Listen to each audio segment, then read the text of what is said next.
Welcome to Samba Samba. Enjoy the video. Park the car on level ground and apply the parking brake. Turn the ignition to position 1, which is the accessory position, without starting the engine. Locate the trip meter reset button on the instrument cluster, usually labeled 0, 0 or set.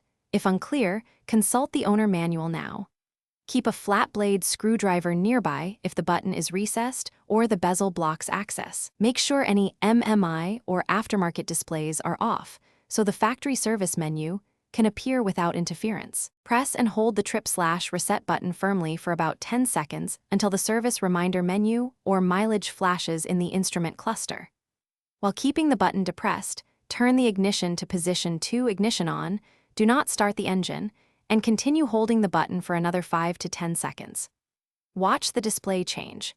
When it reads 0, shows the next interval, or displays a confirmed reset message, release the button. Cycle ignition off, and then start the engine to verify the service light is cleared.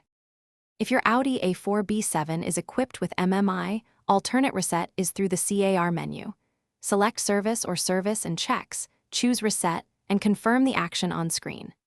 After resetting, confirm the oil life or service interval displays the correct new interval, for example 15,000 km or 12 months, depending on your maintenance schedule.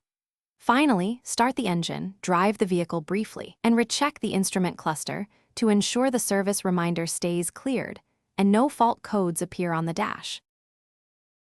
Thanks for watching. Consider subscribing if we helped you.